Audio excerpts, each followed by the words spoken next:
Je salue les frères et sœurs dans la paix du Seigneur Jésus.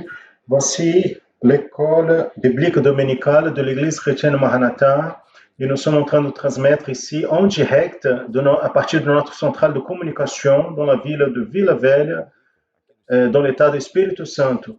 Nous transmettons à tout le Brésil et aussi à l'étranger via satellite, par notre système de transmission via satellite et aussi par le canal de l'Église chrétienne Maranatha sur YouTube. Et nous transmettons aussi à travers la Radio Manaim, c'est-à-dire plusieurs plateformes. Nous sommes en train de faire cette transmission et nous voulons donner la bienvenue à vous qui avez reçu une invitation pour participer de cette école biblique dominicale. Nous allons commencer et les premières 10 minutes de cette transmission, nous allons nous adresser aux frères et sœurs qui sont en train d'assister à la maison par notre canal YouTube en fonction de ce monde de pandémie. Et à partir de 10 minutes, nous entrons via satellite en direct pour tout le Brésil et l'étranger et à travers notre système de transmission via satellite. Nous allons commencer par la prière et vous qui nous assistez, vous avez reçu un lien, une invitation pour participer. Si vous souhaitez, vous pouvez nous accompagner dans ce geste. Mais nos frères et sœurs, j'invite à se mettre à genoux et nous allons prier par le sang de Jésus.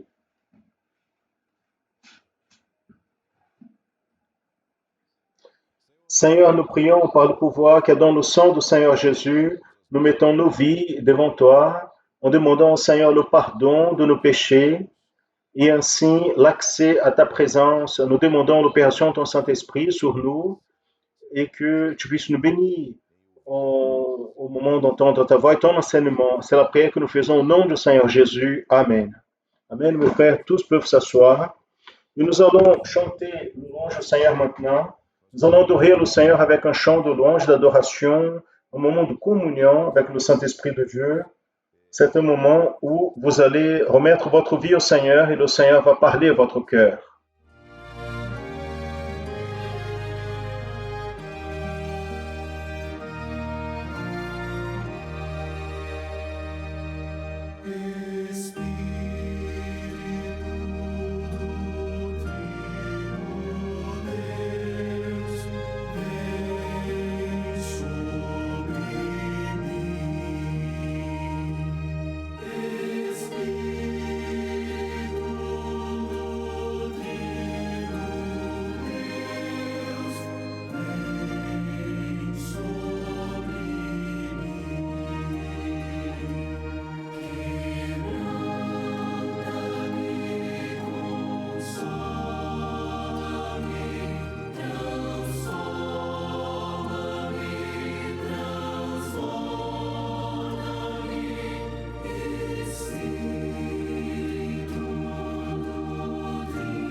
Loué soit le nom du Seigneur.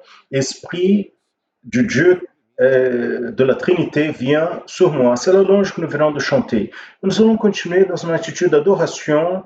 Nous allons continuer à glorifier le nom de notre Dieu, car le Seigneur est déjà en train d'agir dans nos vies, dans nos cœurs.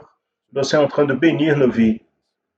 Et nous allons maintenant, au moment de chanter le prochain chant, Merveilleuse grâce, nous allons glorifier le Seigneur parce que pour sa grâce merveilleuse, pour son amour, pour la manière comme le Seigneur nous a donné cette bénédiction, afin que nous puissions avoir l'expérience du salut. Par la grâce, vous êtes sauvés par le moyen de la foi. Et plus que cela, nous vivons tous les jours dans la présence du Seigneur.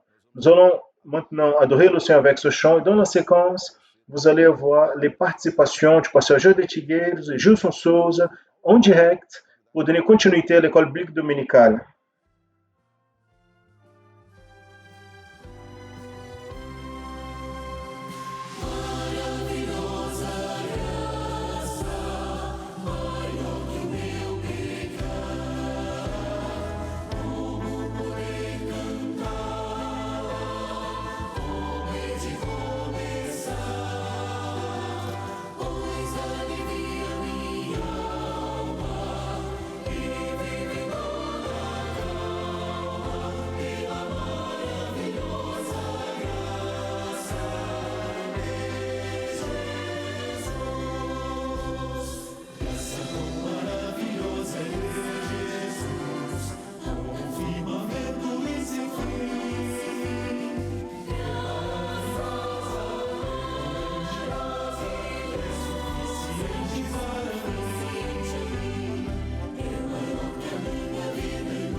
L'Église chrétienne Maranatha est présente dans des nations de tous les continents de la planète, des églises des pays dans les trois Amériques, Europe, Afrique, Asie et Océanie, connectées par la même doctrine, par la direction du Saint-Esprit de Dieu et unies par la parole vivante.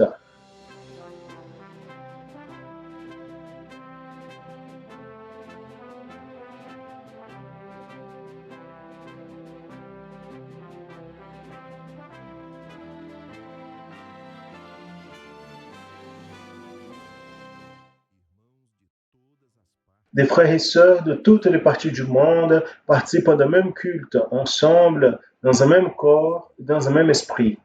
À travers le système de transmission, les membres de l'Église chrétienne Maranatha de toute la planète vivent un moment d'unité et de communion comme l'ont vécu les Hébreux à leur sortie d'Égypte et les disciples avec le Seigneur Jésus à la veille de sa mort à la croix de Calvaire. Des personnes de toutes les parties du monde sont touchées par l'évangile éternel et par le message du retour imminent du Seigneur Jésus.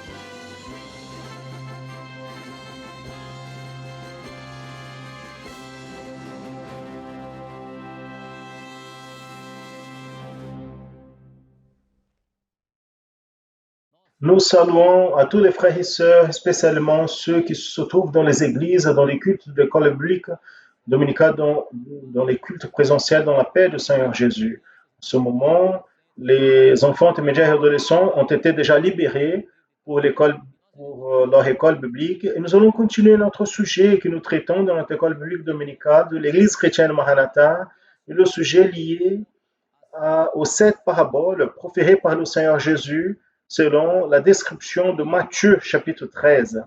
Et aujourd'hui, nous allons continuer le sujet lié à la deuxième parabole, la parabole du blé et de l'ivraie. Ça, c'est notre sujet doctrinal de cette école biblique de ce matin. Et pour donner la continuité à la doctrine sur ce sujet, nous passons la parole au passage de Tigui.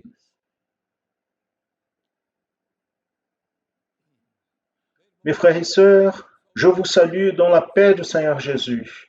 Aujourd'hui, 1er août 2021, nous sommes encore une fois heureux, joyeux par les bénéfices que nous avons reçus de la part du Seigneur. Avant le sujet que nous allons traiter sur la parabole du blé et de l'ivraie, j'aimerais rappeler à nos frères et sœurs, particulièrement les pasteurs, les diacres, les ouvriers, que il faut faire attention par rapport aux recommandations qui sont données à propos de cette pandémie. Aujourd'hui, j'ai cherché une information tout le matin. L'information, elle n'est pas bonne. Aux États-Unis, aujourd'hui, 200 000 personnes ont été détectées avec le nouveau virus. C'est un virus, c'est une mutation qui touche, et fait revenir au monde les grandes préoccupations. Nous, ici au Brésil, nous avons les informations que ce virus a déjà commencé à être transmis ici. Et nous sommes préoccupés, il est vrai, mais au même instant attentifs. Rappelons nos frères et sœurs que même les personnes qui ont été déjà vaccinées, elles peuvent transmettre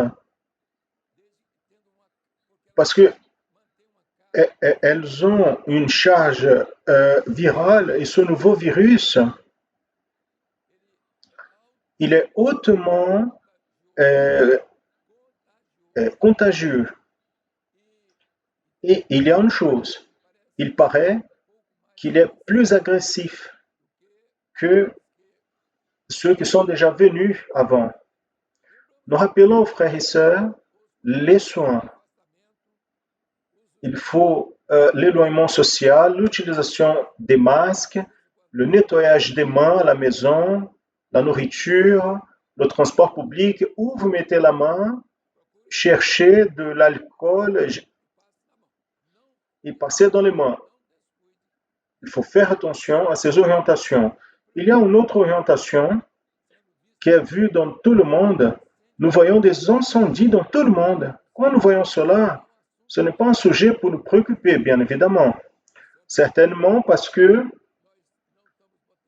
nous ne mettons pas le feu nulle part. Mais ces incendies se passent aux États-Unis, en Grèce, une destruction qui ne peut pas se mesurer. Nous avons vu ici au Pantanal d'autres régions, mais de cette manière, beaucoup nous voyons une dégradation du monde. Et l'existence de la vie devient de plus en plus difficile, il est vrai, même si nous avons beaucoup de ressources qui sont utilisées du côté de la science, certaines manières. Mais nous devons être attentifs à deux choses qui sont fondamentales. Tout d'abord, notre santé et des nôtres, nos frères et sœurs, amis, la famille, les voisins, notre peuple de manière générale. Et au même instant, être attentif aux signes qui sont là. Il existe des signes qui sont des avertissements pour nous, des avertissements que tout le monde est en train de voir. Pour nous, ce sont des avertissements. Nous devons être préoccupés car après les signes et les avertissements, il y aura quoi? Le jugement. Donc, notre Dieu est un Dieu de miséricorde et le monde, il est en train de faire face aux annonces et aux signes qui dit que cette terre n'est pas la meilleure pour se vivre. Cela, nous sommes en train de voir. C'est un moment que nous allons passer.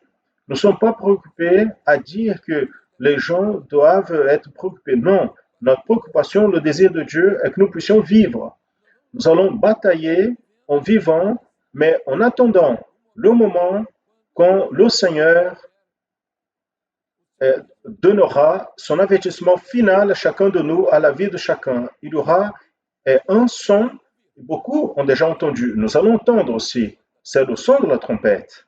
C'est l'appel unique ou l'enlèvement de l'Église. Donc, mes bien-aimés, avant le sujet, nous nous préoccupons à nous rappeler ces détails. Allons-y. La parabole du blé et de l'ivraie. Nous allons expliquer une chose à nos frères.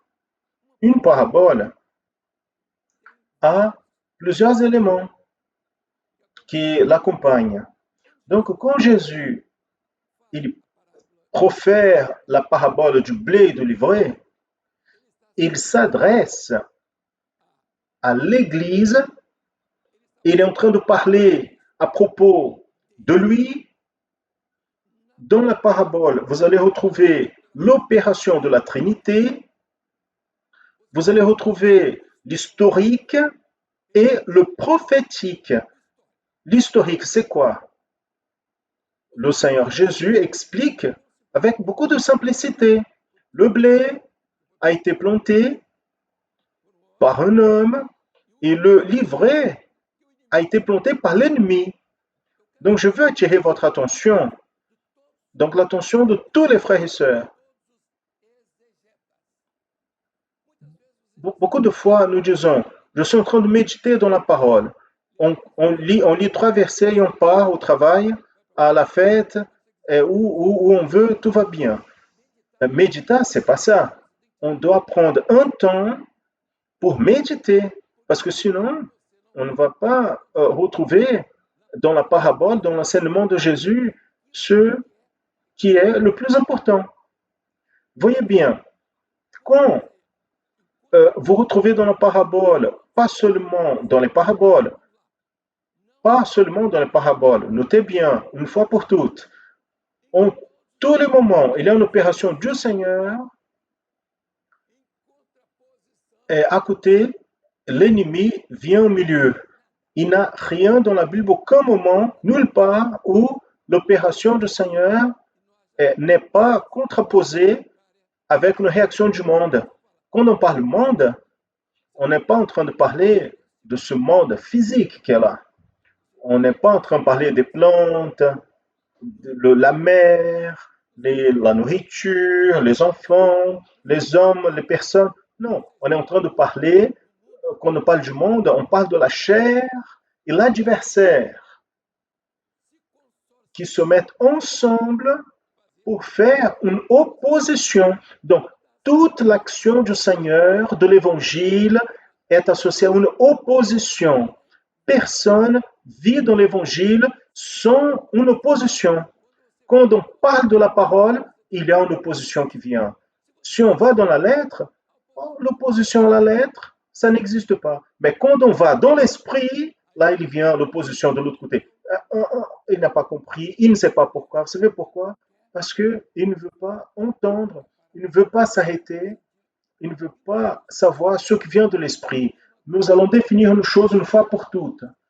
En toutes les paraboles que nous allons voir, dans toutes ces paraboles, il existe une opération de Dieu et une opération de l'adversaire. Nous allons voir, dans la parabole du blé et de l'ivraie, vous allez dire où se trouve le contraste des choses ici, des événements. Un homme a planté le blé et l'adversaire a planté l'ivraie. Nous devons vivre avec ça.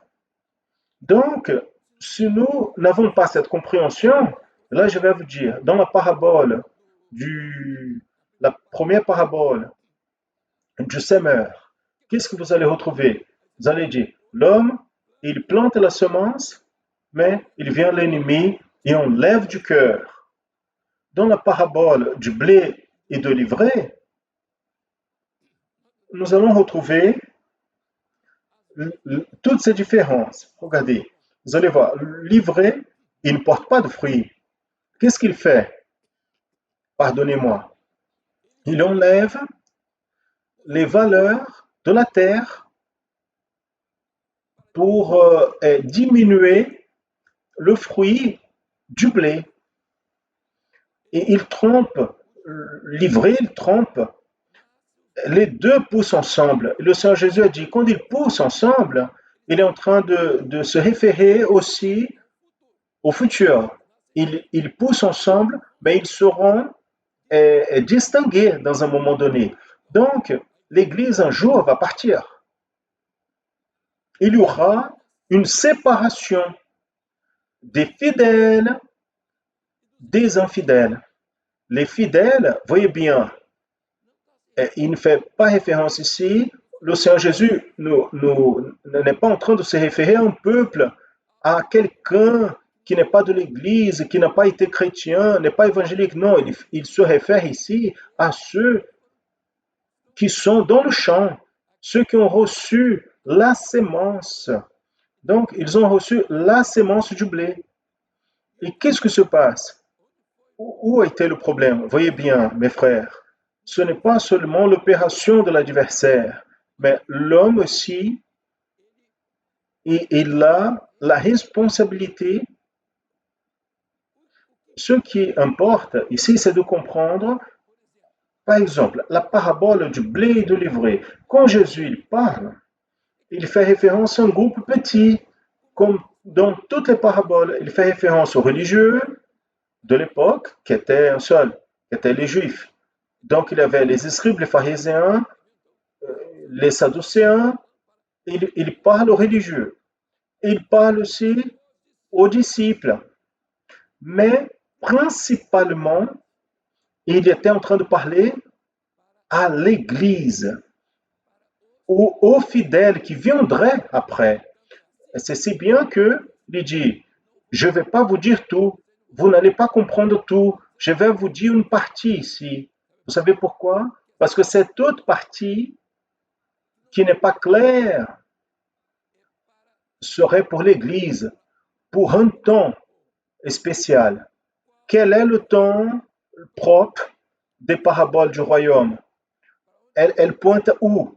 Les paraboles du royaume pointent vers la fin de l'Église, vers les événements, les occurrences qui vont se donner ou qui se donneraient après la mort du Seigneur Jésus, quand on allait commencer l'Église. Cela serait la fonction à partir de là du Saint-Esprit. Mais dans cette opération du Saint-Esprit aussi vient une opération du mal. Il y a le blé, on va voir, il y a l'ivraie. Les deux se ressemblent. Tous ont la Bible, tous les deux ont entendu le même message. La sémence, le champ est le même, le champ est le même. Maintenant, qu'est-ce qui varie? C'est l'application de la révélation. Quand on parle le prophétique et le révélé, on doit comprendre le suivant. Jésus a utilisé la parabole. Je vais attirer l'attention des pasteurs maintenant, y compris des professeurs, des séminaires. Quand le Seigneur parle à la parabole, par exemple, du livret du blé, il fait référence à un projet résumé, restreint, parce qu'il est en train de parler à l'Église, comme elle doit être, comment elle va vivre. Il était en train de parler aux disciples, à son explication, et il était en train de parler aussi à une religion qui ne va rien comprendre. Pourquoi? Parce que ni là et ni après, seulement serait compris seulement par le Saint-Esprit. C'est la tâche du Saint-Esprit, ce n'est pas de la raison. Donc, personne ne peut séparer le blé de l'ivraie s'il n'est pas par l'Esprit. On dit une chose ici, on dit, moi, Jésus a dit, je suis le pain de la vie. Il est en train de parler de quoi? Il est en train de parler d'un pain qui a la vie, oui. Il est en train de parler d'un pain, c'est la nourriture spirituelle. Qu'est-ce que le livret a dit? Je suis le pain de la boulangerie. C'est le même nom de Jésus. Donc, parce que Jésus est venu pour donner le pain à ceux qui ont faim. Oui, il a donné pain à ceux qui ont faim. Mais ce qu'il a apporté en vérité pour l'homme, ça a été un aliment spirituel. Quand Jésus a dit, je suis l'eau de la vie, il est en train de parler le blé. Et qu'est-ce que le livret lui dit? L'eau, c'est les eaux usées des compagnies. On va amener l'eau là-bas, là-haut, dans les favelas. Tout le monde a besoin de l'eau, mais cela ne doit pas être confondu avec le projet spirituel. Donc, la substance de Dieu, le blé, la substance qui n'est pas de Dieu, livrée, qu'est-ce qui plante? C'est l'adversaire. L'adversaire. Mais quel est l'ennemi de l'homme? La chair, l'adversaire. Donc, quand on prend une parabole, on va comprendre tout d'abord que qui est en train de parler dans la parabole à propos principalement de qui? Regardez, Jésus a dit, il commence à parler sur le blé et l'ivraie avant, il se met comme la sémence. Vous pouvez voir là en Matthieu, quand il parle à propos de la parabole du semeur, lui-même, il se met comme la sémence. Et au même instant, il dit, bon, la sémence, c'est moi, mais sont ceux qui me servent aussi. Vous allez voir que la sémence aussi est le serviteur de Dieu. Ce n'est pas qu'il va produire, mais c'est ce qu'il va transmettre, ce qu'il va passer, transmettre. Qu'est-ce qu'il va transmettre? Qu'est-ce que la sémence transmet? La vie. Donc, il a une vie intérieure et va transmettre cette vie à d'autres. Donc, nous allons voir dimanche, samedi prochain, on va donner une réponse. nous avons posé des questions un peu difficiles aujourd'hui pour dimanche prochain. Mais au samedi, je veux convoquer les frères afin qu'on puisse prendre une parabole et commencer à faire l'analyse de la parabole. Et là, vous allez dire, dans le terme technique, c'est quoi? On va faire une exagèse herméneutique, donc des termes théologiens. Donc, on va systématiser. Voilà, il y a beaucoup de termes qu'on peut utiliser. Mais en fait, qu'est-ce qu'on va faire? On va séparer ce qui est historique, ce qui est prophétique, ce qui est révélation, à qui elle est adressée, quel est le comportement de l'homme dans la parabole. Donc, le comportement de celui qui donne la parabole. Maintenant, regardez bien. Quand Jésus dit, il montre la parabole du blé et de l'ivraie, il montre que lui, comme la sémence, il va produire le pain. Donc, il est dit, je suis le pain de la vie. Pourquoi? Parce que de lui, de la sémence du blé, sort le pain. Donc, allons-y. Jésus est né à Bethléem. Le mot Bethléem signifie Bethlehem. Ça veut dire la maison du pain. Donc Jésus a dit, je suis le pain de la vie. Donc il n'est pas en train de dire qu'il est le pain fait du blé, mais il est en train de dire qu'il est une sémence qui porte la vie et qui produit du fruit. Et avec cela, il est en train d'apporter à l'Église sa grande responsabilité. Et l'Église a une responsabilité de savoir où se trouve le blé, où se trouve l'ivraie. Mais la question, observez bien, est si grande qu'il n'est pas possible d'enlever l'ivraie. On ne peut pas enlever. Il y a un groupe qui prie, qui prêche avec expérience du Seigneur. Soudain, il change. Il va de l'autre côté. Qu'est-ce qu'on va faire? Rien. On va laisser. Pourquoi? Parce que les justes, n'est-ce pas? C'est pas comme ça. Les justes, ils grandissent comme le figuier. Les justes aux côtés de l'eau, mais l'impie, c'est comme la paille que le vent amène. Donc, voyez bien, l'homme qui n'a pas l'expérience avec le Seigneur, ou qui a perdu, ou qui ne veut pas, c'est comme la paille que le vent enlève. Quand on prend le blé, quand on bat le blé, donc la paille part et le vent l'enlève.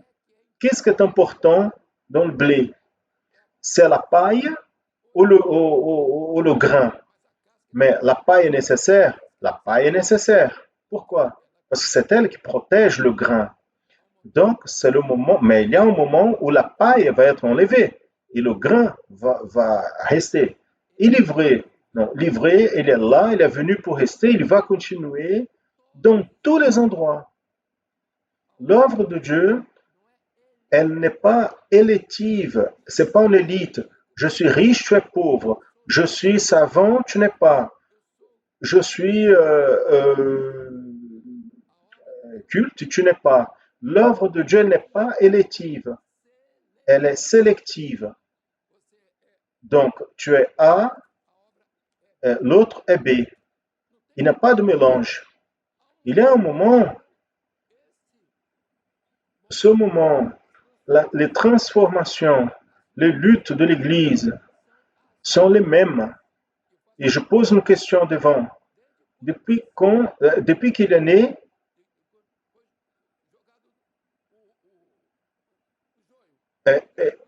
depuis quand le livret est apparu? Livret est apparu, observez bien. Caïn et Abel, où était livret? Je pose la question. Où était livret?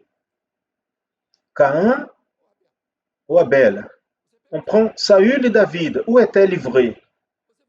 Donc on va retrouver cela dans toutes les paraboles, toutes. On va retrouver ce qui est le blé et on va retrouver ce qui est livré. Donc dans toutes. Maintenant, il est clair que aujourd'hui c'est la parabole du blé et de l'ivraie. Demain, c'est la parabole du ferment. L'autre, c'est le grain de s'élever, et ainsi de suite. Mais voyez bien, mes frères, la richesse de la révélation, c'est cela qu'est la beauté du projet de Dieu, de salut. Il n'existe pas de salut sans que Jésus se révèle. Et Jésus ne se révèle pas seulement le jour quand tu as levé la main. Jésus veut se révéler tous les jours quand tu ouvres la parole. Il veut révéler ce qui est écrit par derrière, ce qui se trouve dans les entrelignes. Et là, le citoyen dit, quelqu'un, non, parce que je suis dans la parole. Non, tu es dans la lettre. Et là, le texte dit, la lettre tue. Et là, il dit, mais elle tue quoi? Non, elle n'a pas de vie. La lettre n'a pas de vie. Donc, regardez, ce qui a de vie, c'est ce que l'Esprit donne. Si je n'ai pas le Saint-Esprit, si l'Esprit Saint n'est pas en train de révéler cette parole, donc la lettre est la même pour tout le monde. Donc la raison peut entrer et faire la religion. C'est cela que vous voulez, c'est votre raison. Là, vous allez garder le samedi, vous n'allez plus manger de viande de porc, etc., etc. Je ne suis pas en train de parler mauvais de ceux qui gardent le samedi, etc. Absolument. Quelqu'un, serviteur de Dieu, donc, une question de décision personnelle, même de peu de connaissance de la parole du Seigneur, dans ce qui est du Nouveau Testament. C'est notre préoccupation. Nous n'avons pas, nous pouvons dire, une hérésie, nous n'apportons pas ce qui est de l'Ancien Testament vers le Nouveau Testament. Exactement. Nous n'avons pas comment faire une religion en cherchant l'Ancien Testament, les bases de cette religion. Parce qu'en vérité, le Seigneur Jésus, il accomplit tout vers le Nouveau Testament. C'est le nouveau pacte. Si vous voulez vivre l'Ancien pacte, donc c'est une question personnelle. Donc vous devez annuler le nouveau pacte. Tout le monde a son droit. Vous ne voulez pas ce que Jésus a donné, la grâce, vous ne voulez pas la foi, vous voulez la loi, donc vous pouvez y aller parfaitement. Les Juifs vont vivre cela. Et le chrétien qui pense que c'est comme ça, il doit faire ce que dit la parole. Ceux qui se disent juifs, ils ne sont pas. Ça, c'est le problème. Là, il est dit, de la grâce, vous avez chuté. Il a chuté de la grâce, pourquoi? Parce qu'il a laissé Jésus comme sauveur et c'est maintenant, c'est un jour qui va le sauver. Vous pouvez même garder ce jour.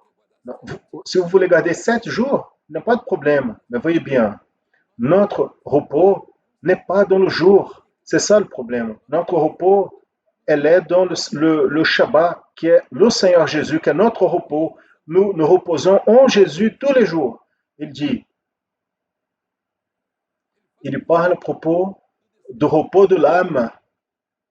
Donc, l'homme, il a besoin de se reposer en lui. Donc, c'est l'âme qui repose. Ce n'est pas le physique. À l'Ancien Testament, c'était le physique. Au Nouveau Testament, personne n'est en train de garder. On a gagné de l'argent, on repose 7 jours de la semaine. On va tous les jours à la plage pour se reposer. C'est une question de travail. L'Ancien Testament, c'était une question de travail. Il travaillait 6, il se reposait, tout va bien. Mais maintenant, on se reposait tous les jours, aller au ciel à cause de cela. Mais voyez bien, le repos, c'est en Jésus. Vous reposerez vos âmes dans le Seigneur. Il est notre repos. Venez à moi, ceux qui sont fatigués et opprimés, et je vous donnerai du repos. Et vous retrouverez du repos pour votre bicyclette, pour votre ordinateur, non, pour votre physique, non, pour votre âme. Donc, vous avez l'Ancien Testament qui parle physiquement. Physiquement, vous n'allez rien faire. Vous allez marcher chemin d'un samedi, vous allez partir de la maison comme j'ai fait. Il ne met même pas le doigt à l'interrupteur de l'ascenseur. Il attend quelqu'un qui arrive pour ouvrir l'ascenseur. Regardez, ça, c'est pas notre sujet aujourd'hui. Nous ne sommes pas préoccupés, ceux qui ont sa manière de religieuse de penser, séparer de la Bible, une partie de la Bible pour faire ce qu'ils pensent qu'il y a mieux, de comprendre. Cela n'est pas une question pour être discutée. Mais je veux finir ici, je vais finir en disant le suivant. Nous, nous devons comprendre la profondeur de la parole. Quand nous allons en Apocalypse, et nous allons faire une comparaison entre parabole et le moment historique et prophétique de l'Église, nous allons voir que parabole, elle entre dans une autre manière. La révélation, elle a une autre portée. Quand on dit ceux qui ont planté le blé, quand ils ont dormi, l'adversaire a fait cela. Donc l'Église ne peut pas dormir. Quand on va en Apocalypse et on compare la parabole, on va voir que sont ceux qui sont morts, ceux qui ont dormi, ceux qui ont dormi dans le Seigneur.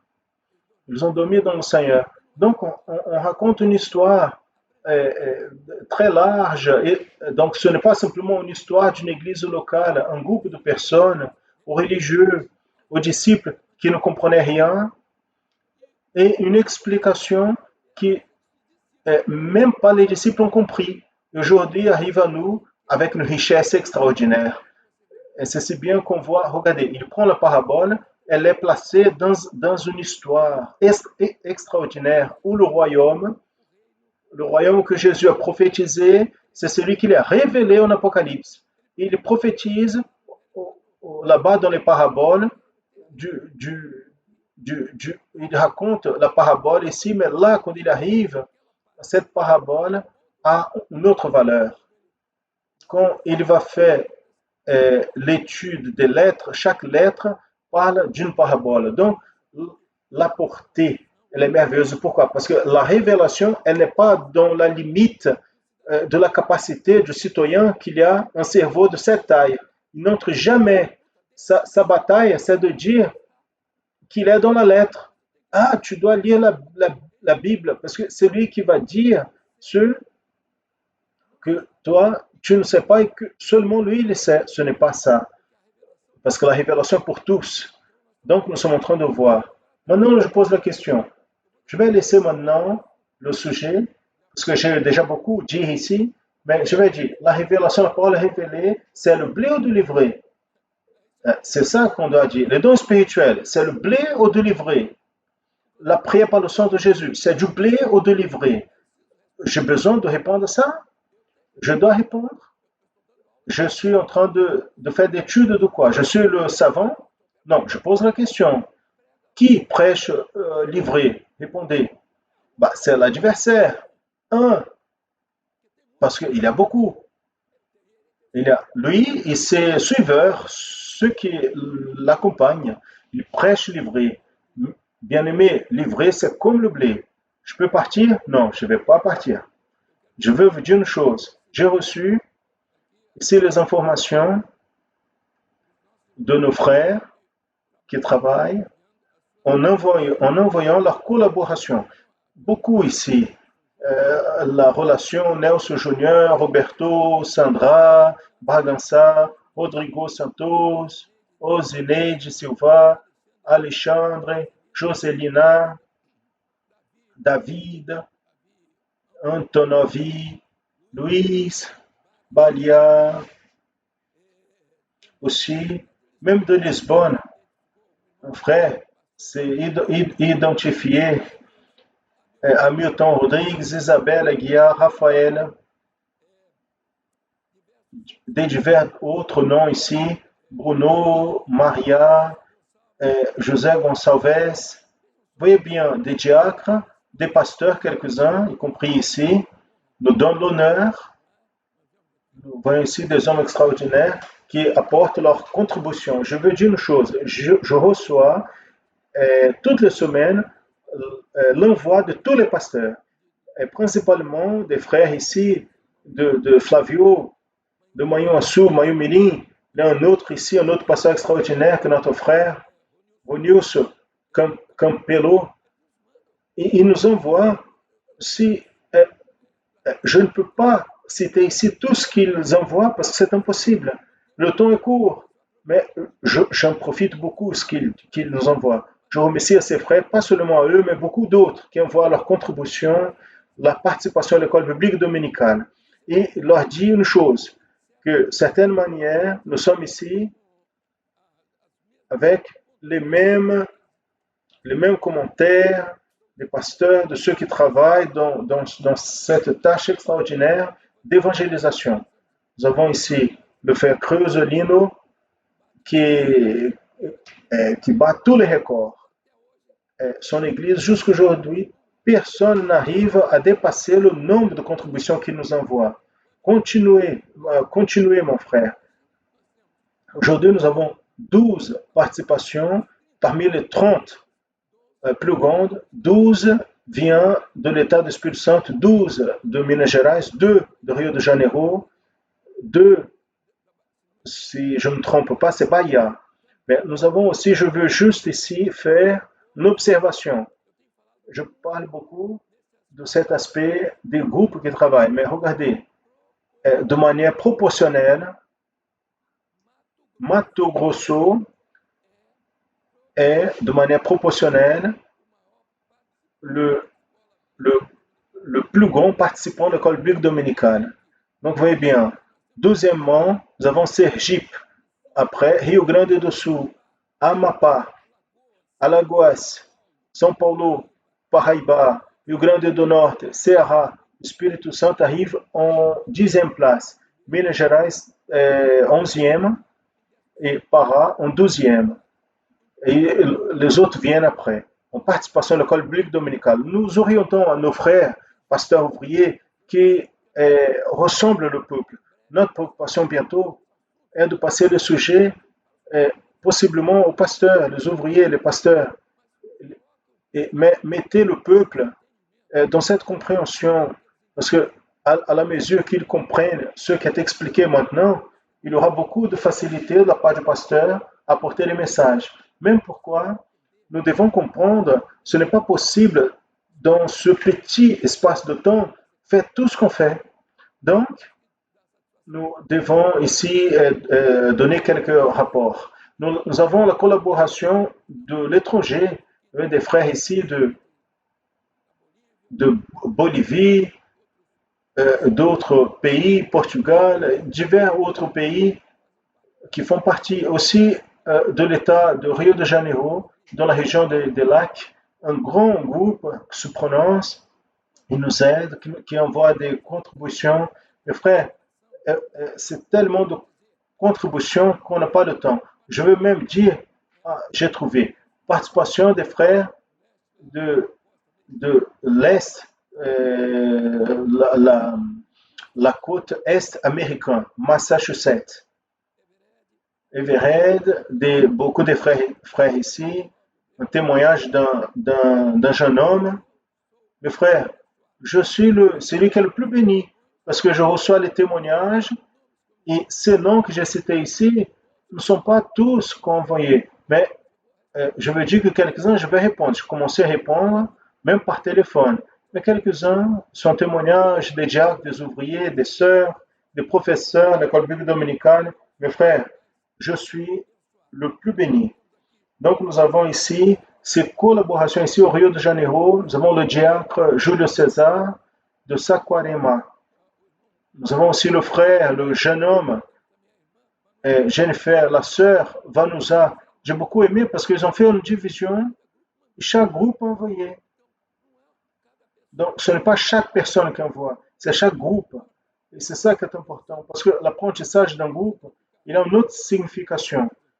Donc, salutations aux frères et sœurs ici, Vanusa qui envoie un témoignage, le frère sort de Saquarema qui participe de notre EBD. Ainsi, bien aimé, nous allons nous rappeler que samedi prochain, nous allons avoir un séminaire pour les ouvriers, mais toutes les personnes, tous les professeurs de l'école dominicale, les responsables peuvent participer.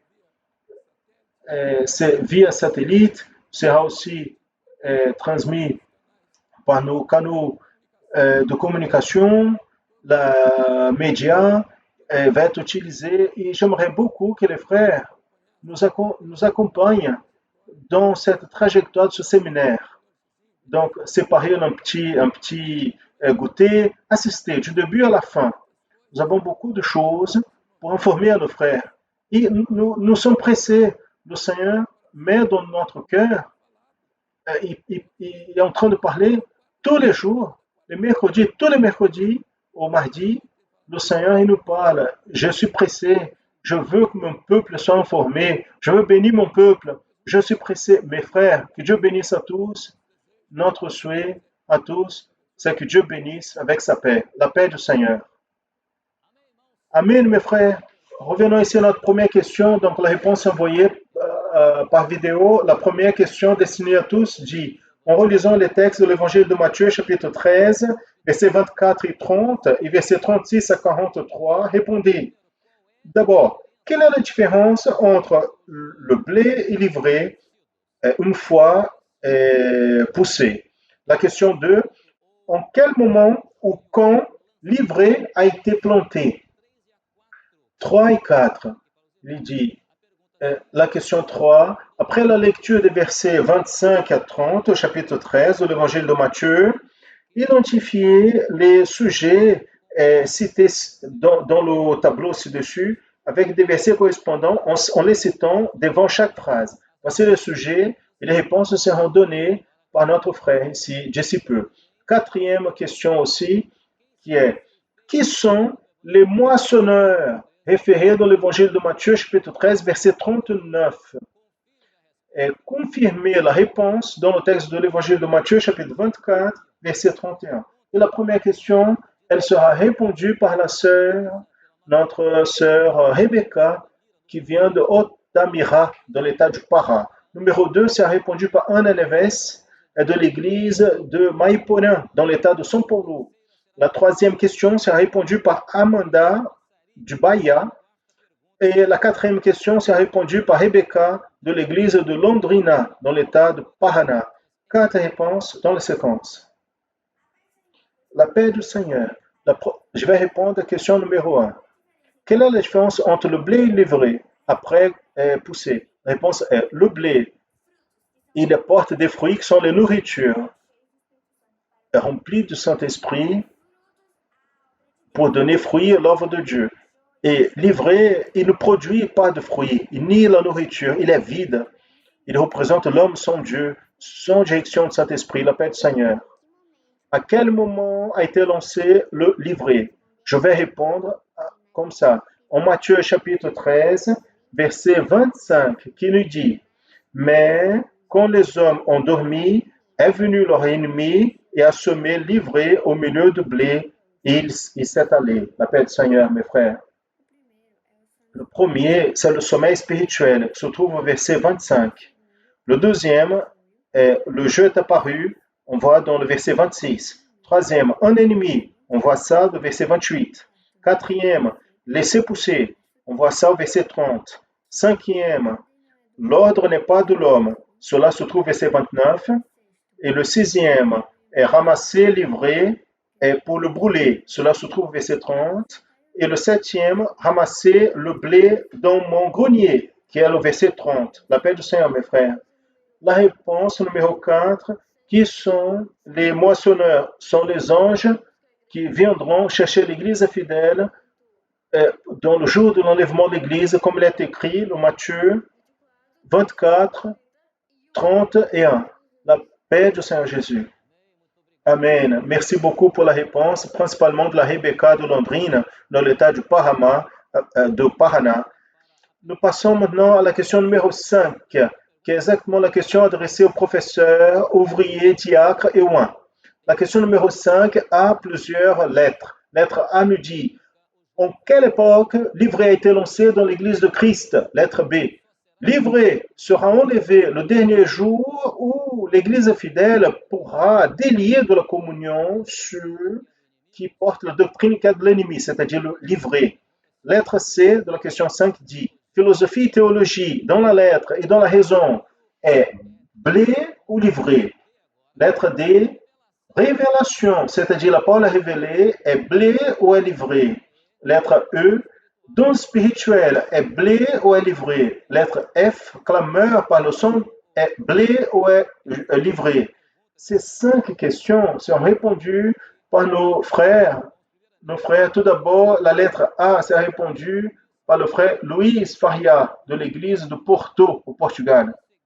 Ensuite, nous allons voir la réponse par la lettre D. La lettre D s'est répondue par le jeune diacre Walter. Walter, il est de Vienne, l'État du Espírito Santo. Ensuite, la lettre F, la lettre E s'est répondue par le diacre Douglas, qui est de l'église de Santa Rita do Sapucaí, dans l'État de Minas Gerais. Et la lettre F, elle sera encore répondue ici par nous. Donc, dans la séquence, la réponse. Notre réponse est pendant que les hommes dormaient, Matthieu 13, 25, qui dit, mais en dormant les hommes, leur ennemi est venu à semer le livret parmi le blé. Il s'est allé, la paix du Seigneur. Nous pouvons chercher la réponse de cette question dans le livre de 2 Corinthiens, chapitre 3, verset 6, quand la parole nous dit, lequel nous a fait aussi capables d'être ministres du Nouveau Testament, non de la lettre, mais de l'esprit, car la lettre tue et l'esprit donne la vie. Donc nous pouvons affirmer avec certitude que révélation aux paroles révélées est le blé.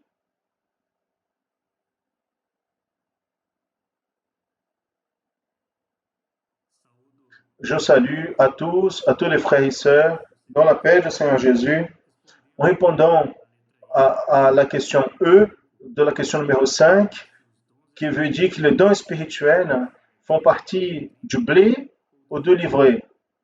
Comme nous savons bien, les dons spirituels, ils sont des manifestations du Saint-Esprit au milieu de l'Église. Donc, la réponse est blé, la paix du Seigneur Jésus. Très bien, les réponses qui n'ont pas été données sont là. La lettre B, qui montre exactement que ce que la parabole affirme, c'est que l'ivraie sera enlevé au dernier jour, selon Matthieu chapitre 30, verset 40. Lettre C, qui n'a pas eu de réponse, philosophie et théologie, est livré car c'est dans la raison. Donc, ce qui est la lettre et la raison, c'est livré. Le frère qui a répondu, révélation par la révélée, est le blé.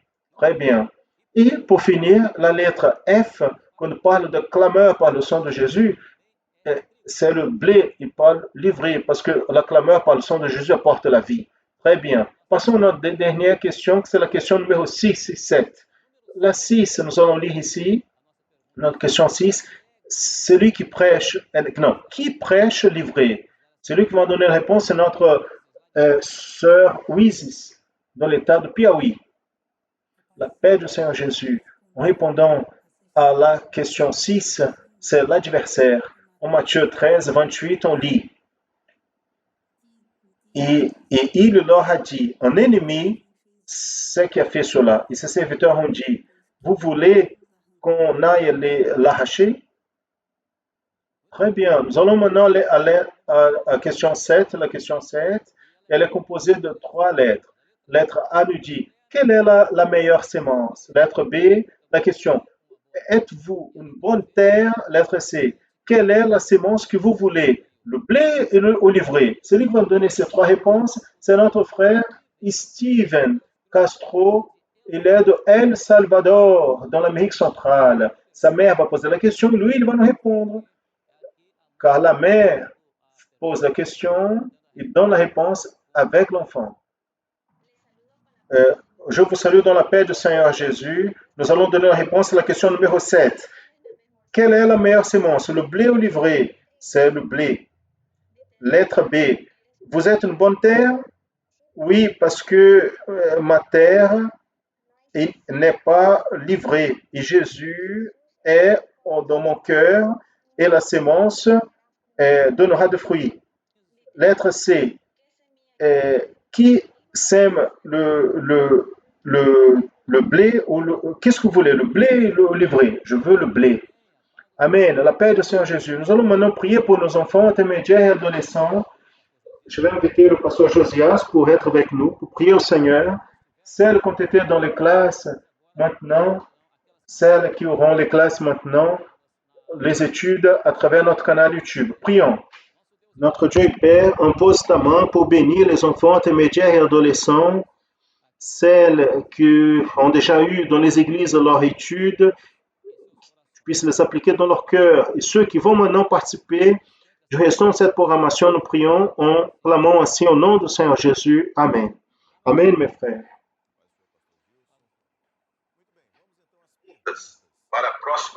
Les questions pour la prochaine école biblique dominicale, elle est déjà au tableau ici.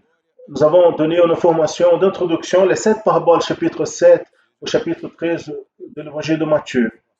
Nous allons aborder.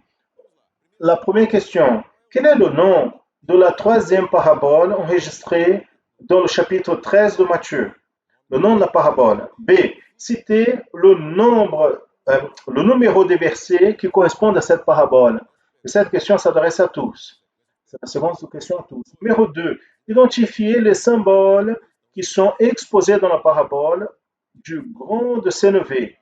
Il y a une indication ici. Il s'agit de 3 symboles. Question 3. Quel a été le symbole que le Seigneur Jésus a utilisé dans le texte de l'évangile de Matthieu, chapitre 17, verset 20, quand il a parlé de la sémence de grain de sénévé? Vous allez faire une association entre chapitre 13 et l'évangile de Matthieu 17, 20. Prochaine question, numéro 4. Savez-vous que la parabole du grain de sénévé est aussi décrite dans l'évangile de Marc et Luc? Oui ou non? Vous savez ou non? Citez les textes. Allons-y. Question 5. Où se trouve le mystère de la parabole du grain de sénévé? Résumé en 2 mots. Résumé en 2 mots. Nous avons la question numéro 6. En considérant les richesses que nous pouvons retrouver dans le contenu de la parabole, mettez en évidence les aspects cités ci-dessous. Regardez ici, je vais vous expliquer l'aspect historique, prophétique, révélé et pratique. Sont les aspects que nous allons retrouver dans la parabole. Et l'astérisque ici, l'étoile ici, parle de la réponse qui sera donnée, qui sera partagée par tous dans le séminaire au prochain samedi qui va commencer à 19h ici en France. On ne va pas attendre dimanche pour avoir les réponses. Les réponses à cette question sont anticipées dans le séminaire de samedi prochain à 19h. La question 7 pour parents et enfants. En rappelant, j'ai oublié, la question précédente à la 6 s'adresse aux professeurs, diacres, ouvriers et ouins. Et cette question 6 c'est anticipé dans le séminaire de samedi. Passons à la question 7 pour les parents et enfants, ou les enfants. Le grain de sénévé est grand ou est petit? B. Pourquoi, malgré qu'il est petit, de lui est né un grand arbre? Est-ce que c'est la vie qui est à l'intérieur de la sémence? Si le grain est si petit, est-ce qu'il peut habiter comme la foi dans le cœur d'un enfant? Oui ou non? Suivant, lettre D. Saviez-vous que Jésus est comme la foi qui ressemble au grain de sénévé et peut habiter dans le cœur de n'importe quel enfant? Lettre E. Vous acceptez Jésus pour habiter dans votre cœur? Donc, nous avons ici les questions pour la prochaine école biblique dominicale qui sont ici présentées pour les frères et sœurs. Nous avons encore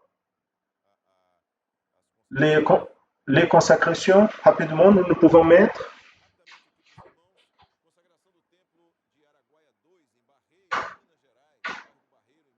la conségration de Rio de Janeiro, Minas Gerais, l'autre conségration du temple de l'église chrétienne Maranatha de Rio de Janeiro. Notre église est consacrée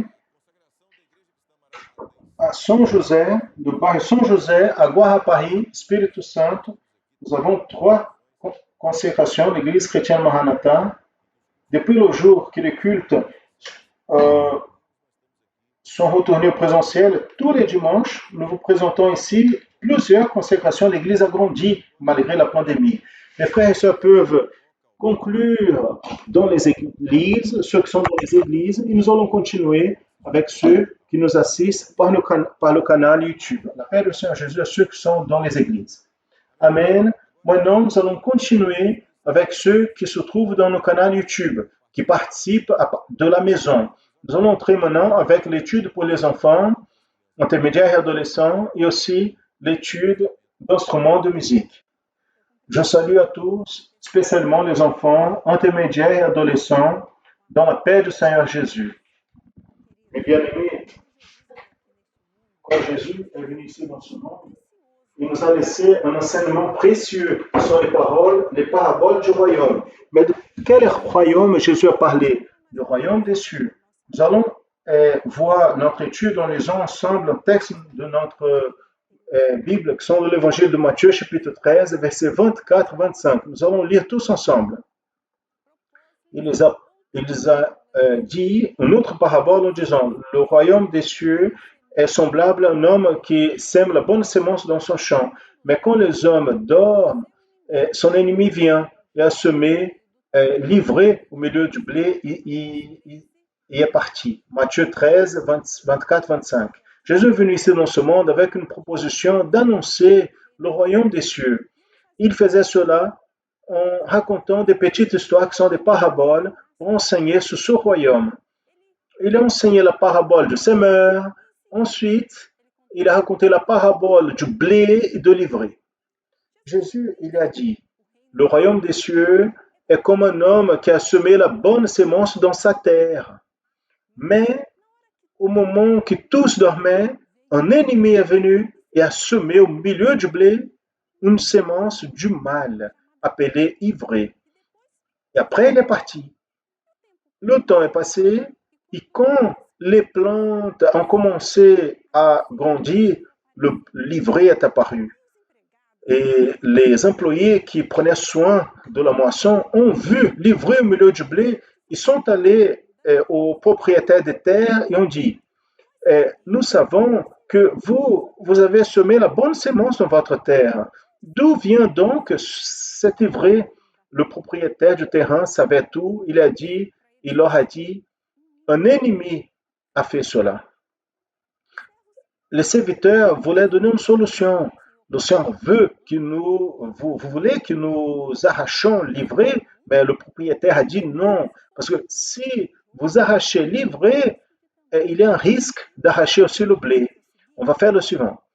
On va laisser pousser les deux ensemble jusqu'au temps de la moisson.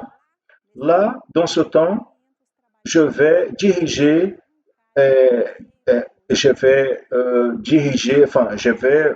conseiller les moissonneurs de séparer l'ivraie et les brûler. Après, ils vont ramasser le blé et les ranger dans mon grenier. Avec cette parabole, Jésus nous a montré qu'il existe deux semences, le blé et l'ivraie. Elles se ressemblent beaucoup, mais il existe une grande différence entre elles. Vous savez laquelle? La semence du blé produit des fruits. Avec le blé, nous pouvons produire du pain, nous pouvons faire des gâteaux, nous pouvons faire d'autres choses, d'autres aliments. Mais l'ivraie, c'est une plante qui ne produit pas de fruits. Donc à partir de l'ivraie, on ne fait aucun aliment. C'est une plante qui a beaucoup d'apparence. Celui qui regarde, il ressemble beaucoup au blé, mais il ne sert à rien. Donc cette parabole nous enseigne que Jésus a semé dans notre cœur la bonne semence. Cette bonne semence sont les enseignements de la parole de Dieu.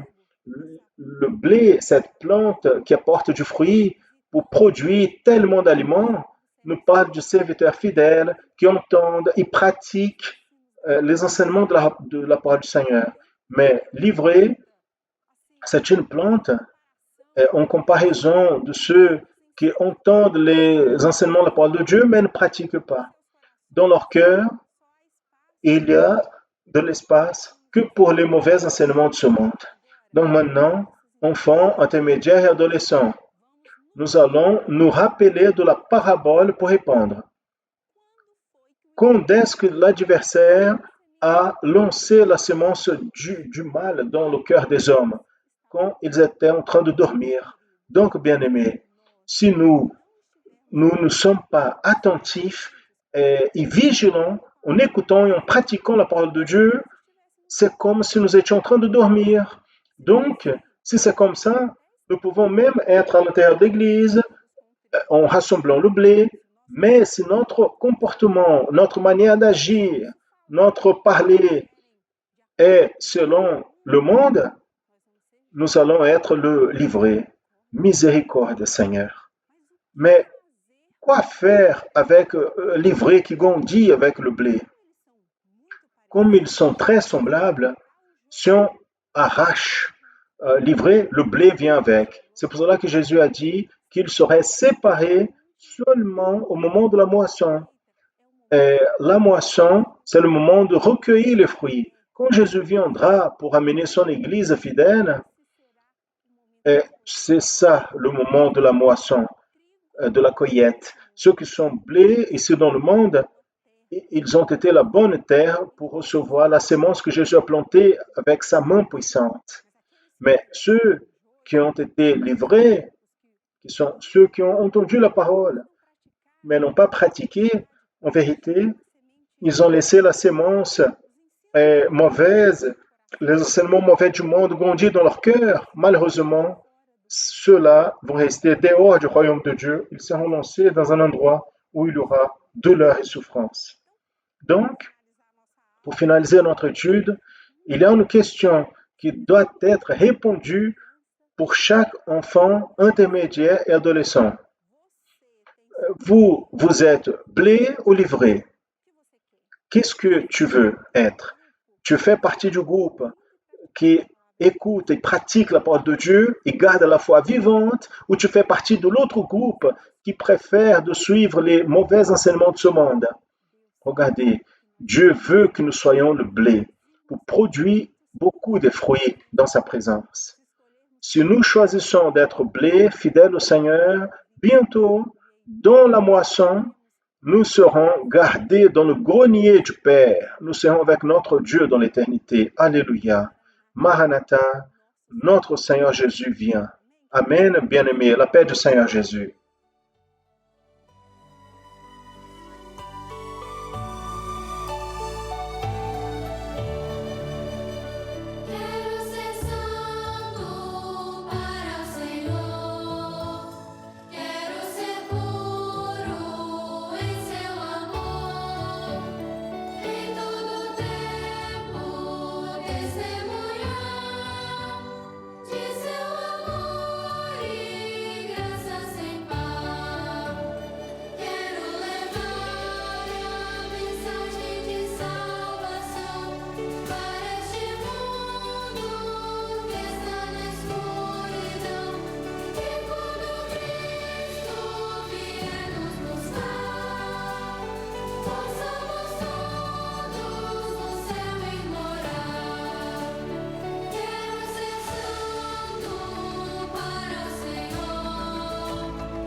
Bonjour les enfants intermédiaires et adolescents, la paix du Seigneur. Nous avons eu une semaine bénie et nous sommes à nouveau ensemble pour encore une étude. Gloire à Jésus. Nous allons passer à nos participations. Alice a 5 ans de Miraí, Minas Gerais.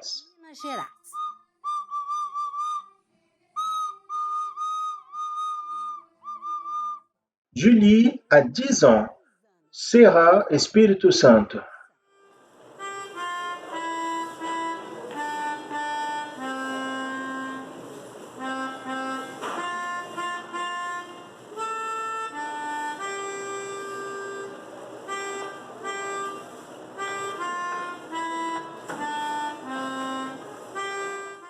En représentant les classes de l'église Vila dos Montes, Governador Valadares, Minas Gerais.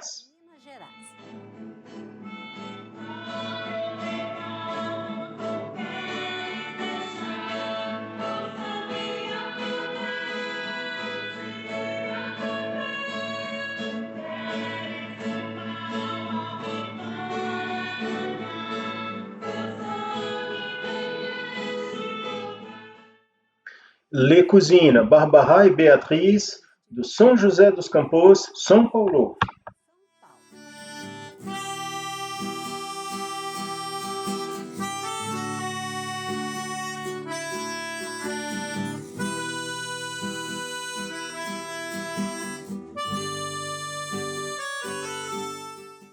Alléluia.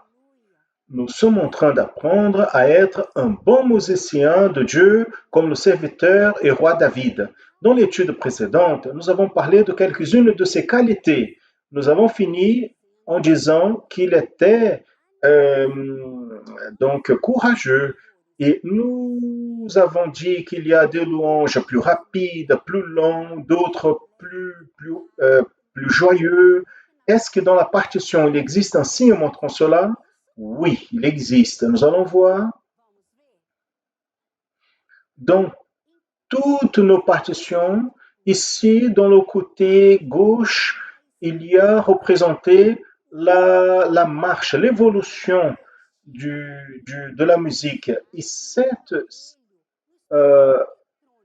marche est mesurée par un instrument appelé métronome. Vous savez qu'est-ce que c'est? Le métronome est un appareil qui, à travers des pulsations de durée régulière, indique la suite de la musique, la marche de la musique. Aujourd'hui, je vous ai ramené le mien. Regardez. Ici, à côté, j'ouvre ici. Regardez. Ici, la pendule. Quand je mets le poids un peu plus haut, la marche, le rythme va être plus rapide, va être plus lent.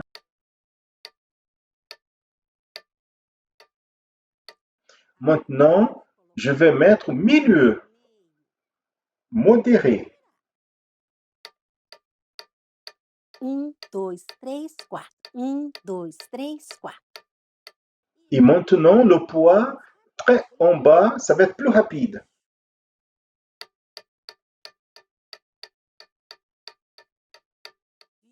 Vous avez vu? Ça, c'est le métronome. Mais aussi, nous avons des mots qui apparaissent dans la partition qui indiquent l'évolution de la musique. Quand nous jouons la louange dans l'Express Nous Voyageons, on voit ici une demande d'accélérer. Dans la louange, Jésus viendra pour me chercher. Là, à la fin, il y a un mot qui dit qu'on doit ralentir le rythme. On va en diminuant le rythme.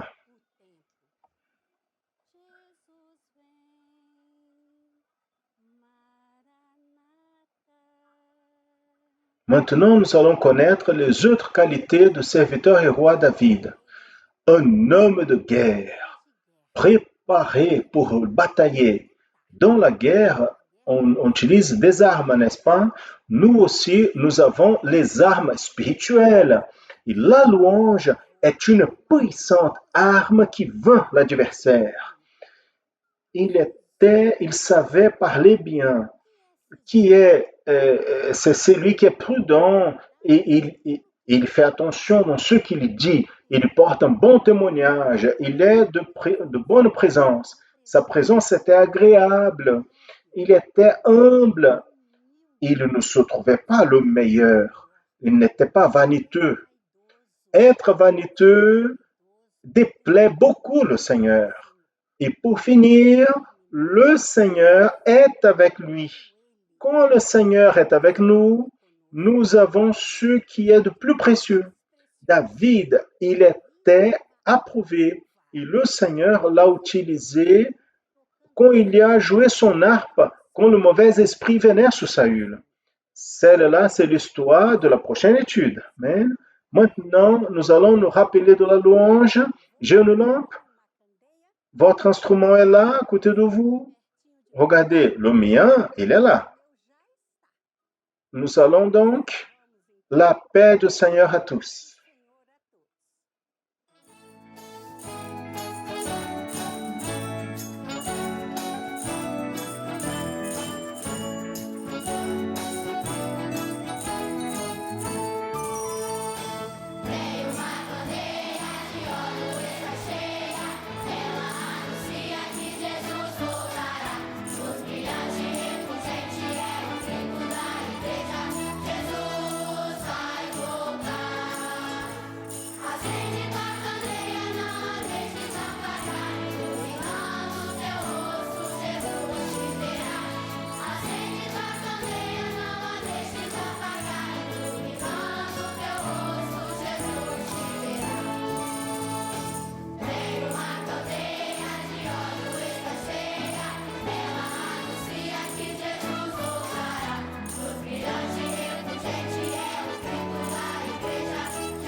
Gloire à Jésus. Jésus va revenir. Nous arrivons à la fin de notre transmission, dans cette partie finale de transmission qui est adressée à ceux qui assistent de la maison. Je veux juste rappeler aux frères et sœurs que dû à ce changement, le retour au culte présentiel, nous allons arrêter d'informer, donner l'information de la programmation de la journée.